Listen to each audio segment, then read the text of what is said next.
हमारे देश का सिनेमा, भारत का सिनेमा। चलो चले। भारत माता की जय। भारत माता की जय। भारत माता की जय।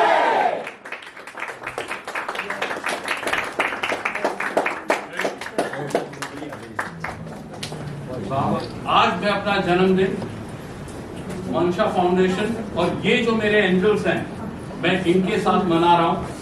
सो अभी 1 मिनट में केक कटिंग होगी और ये मेरी लाइफ के एंजल्स हैं। करेक्ट? सो एक बार clap.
Two years old, and we give platform for children with special needs in the field of fashion, self-defense, grooming, to make them independent overall. So this is what we are doing. So अभी हमारा अफसर के साथ contact हुआ and we are working towards the same path. So I really hope all the best for everyone. We have to give back to the society is the main. So I'm really happy that we are connected with us. Thank you. She's Varsha Jain. सबसे पहले तो सभी का और आप सभी का बहुत बहुत धन्यवाद कि आप लोग HRI आए और धन्यवाद इस बात का कि पिछले 2 साल लगातार स्टूडेंट्स का, आप लोगों का, चंद्रशेखर जी का, आई का, इनका सपोर्ट लगातार हमारे साथ रहा।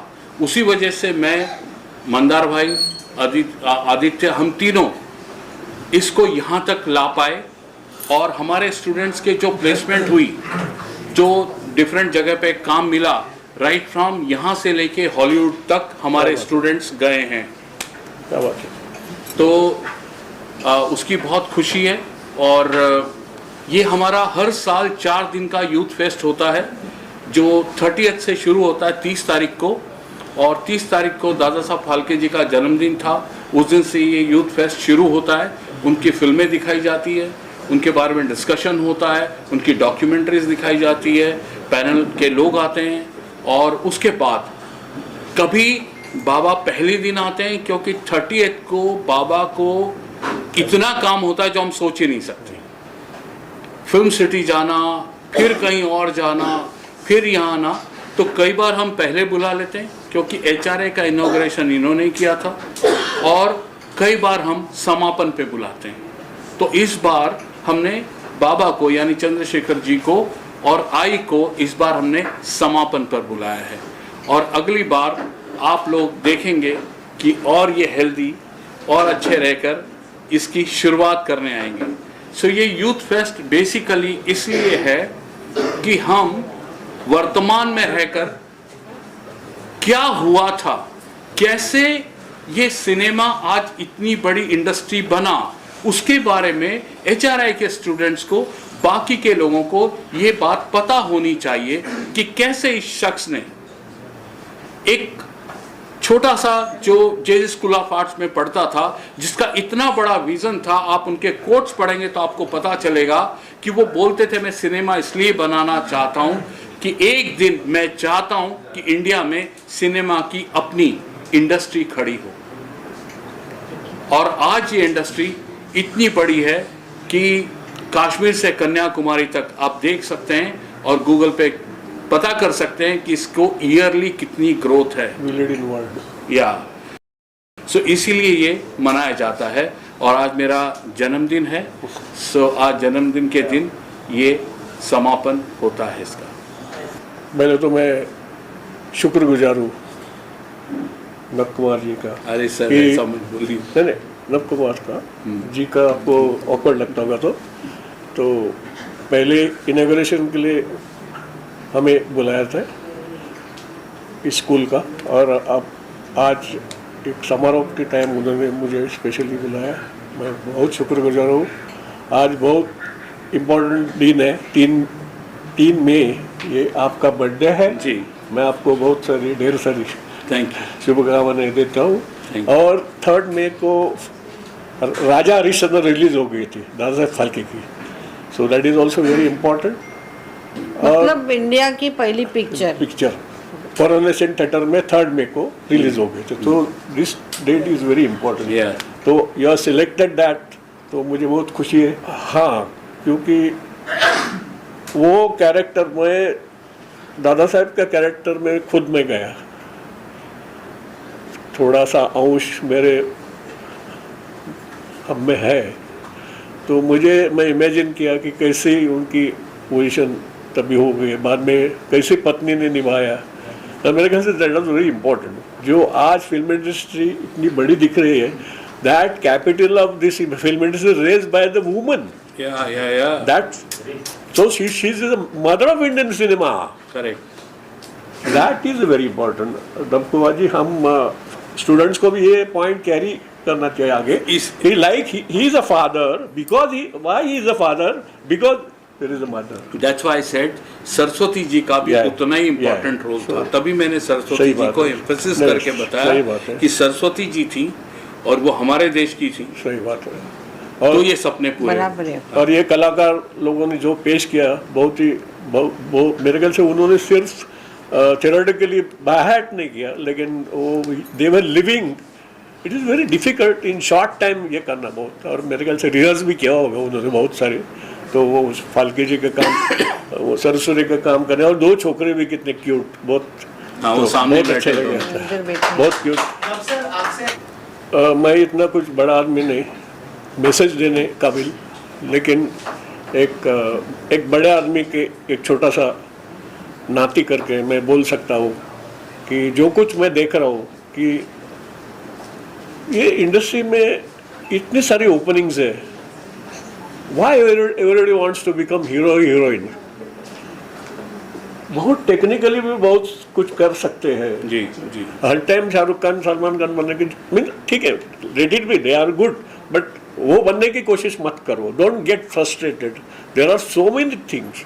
एक एडिटर अच्छा, everybody is recognise in this industry. Yes. तो मेरे ख्याल से वो ये जो जनरेशन ने देखना चाहिए कि तभी तो पहले कुछ ये नहीं थे इतने, अभी तो कितने सारे OTT प्लेटफॉर्म है, कितने देयर टैलेंट के लिए बहुत स्कोप है, टीवी सिनेमा।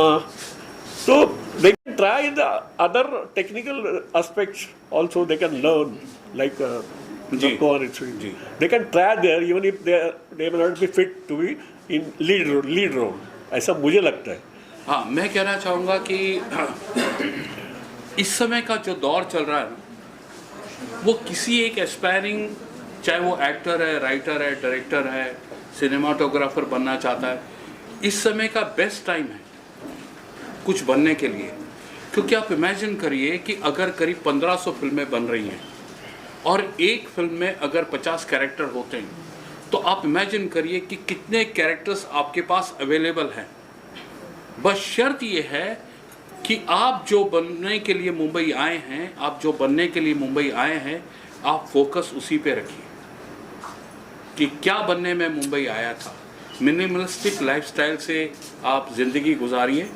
और यहाँ पर आप देखिए, अगर मैं चारों सुपरस्टार्स की बात करूँ तो चारों की ज़िंदगी बहुत सामान्यता से शुरू हुई थी, पर चारों में एक कॉमन बात थी, और वो था उनका डेडिकेशन और उनका फोकस नहीं हटा। ऊंच नीच जिंदगी में आए, सब कुछ हुआ। हम आते हैं ए इंडस्ट्री के लिए, पर कुछ समय हमारे पास जब काम नहीं होता है तो हम ए इंडस्ट्री में पार्ट टाइम जॉब नहीं ढूंढ के थोड़े और ज़्यादा पैसों के लिए बी इंडस्ट्री की तरफ जब जाते हैं, वो हमारा फेलियर होता है। हमें इसी इंडस्ट्री में रहना चाहिए क्योंकि ये वीकली इंडस्ट्री है। वीकली इंडस्ट्री हमेशा बहुत ज़्यादा एंग्जाइटी से भरी होगी, आपको वो फेस करना आना चाहिए। और मैं आज बता रहा हूँ, यहाँ पर कोई नेपोटिज्म, कोई इस तरह की बातें नहीं है। जिसको कला आती है, जिसको कैमरे के सामने एक्ट करना आता है, जिसको लिखना आता है, जिसको डायरेक्ट करना आता है, वो यहाँ 100% कामयाब होगा ही होगा। दूसरी बात, लोग कहते हैं कि फिल्म स्कूल नहीं जाना चाहिए, फिल्म स्कूल से नहीं पढ़ना चाहिए। I don't agree with this. जब आप किसी एक, आपको समझना चाहिए थिएटर और फिल्म में क्या फ़र्क है। ये फिल्म इंडस्ट्री है और इंडस्ट्री के आगे दो अल्फाज लगते हैं, प्रोडक्ट एंड ब्रांड। पहले आप रॉ होते हैं, रॉ से प्रोडक्ट बनते हैं। प्रोडक्ट आप कब तक हैं? जब तक लोगों के दर दर जाके काम मांग रहे हैं। और ब्रांड कब है? जब दुनिया आपके दर पे बार बार आपसे काम मांगने आ रही है। सही बात। तो जब ये इंडस्ट्री है, आप अगर एविएशन इंडस्ट्री में जा रहे हैं, आप किसी और इंडस्ट्री में जा रहे हैं, तो आप वहाँ पढ़ते हैं 3 साल 5 साल पढ़कर फिर उस इंडस्ट्री पे जाते हैं। तो इस इंडस्ट्री में आप कैसे समझ रहे हैं कि आपको इस इंडस्ट्री की सारी चीज़ें पता चल गई? वो एक फिल्म स्कूल में जाकर, अब अगर आपको एक फिल्म एक्टर बनना है तो ऑफकोर्स आपको फिल्म एक्टिंग सीखनी चाहिए। और हो सकता है कि कोई फिल्म मेकर है जो फिल्म एडुकेटर भी साथ में है, तो आपको उससे सीखना ही चाहिए। नसीर भाई अब तक रोज कहते हैं ये बात, कह रहे पढ़ो पढ़ो, ये पढ़ने का सब्जेक्ट है।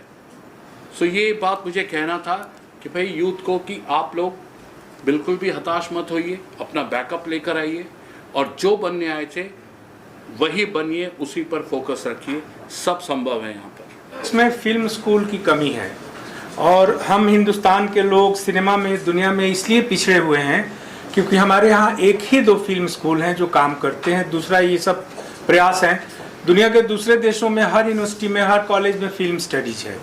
तो जब तक सिनेमा हमारे देश में शिक्षा का माध्यम नहीं बनेगा, तब तक हम दुनिया में अपना नाम ऊंचा नहीं कर पाएंगे। क्योंकि जैसे कोई भी डॉक्टर ही पढ़े बिना ऑपरेशन नहीं कर सकता, उसी तरह सिनेमा पढ़े बिना वो फिल्म नहीं बना सकता। यह है क्योंकि हम माँ के पेट से सीख कर नहीं आते। सिनेमा इज अक्वायर्ड स्किल, तो उसको हमें सीखना पड़ता है। तो आज देखिए इंटरनेशनल लेवल पर हमारी मुंबई की फिल्म इंडस्ट्री का जितना योगदान कहा जा रहा है वो केवल 0.5% रेवेन्यू है। वर्ल्ड में 99.5% जो पैसा है वो दूसरे देशों के टर्नओवर का है। और हमारा पूरा मुंबई बॉलीवुड केवल हॉलीवुड की 2 फिल्मों में खत्म हो जाता है, 5,000 करोड़। जबकि बॉलीवुड हॉलीवुड की 2 फिल्में 5,000 करोड़ कारोबार कर लेती है। क्योंकि अमेरिका में, इंग्लैंड में, दूसरे देशों में हर यूनिवर्सिटी और कॉलेज में फिल्म स्कूल है। मैं ये कहना चाहूँगा, नव कुमार जी ने जितना बड़ा काम किया है फिल्म स्कूल खोलने का, ये बहुत पुण्य का काम है और ये देश का काम है। इससे हमारा देश आगे बढ़ेगा और हमारे हजारों नौजवान अपनी अपनी कहानियों के साथ फिल्में बनाएंगे और दुनिया भर में उनकी ख्याति होगी।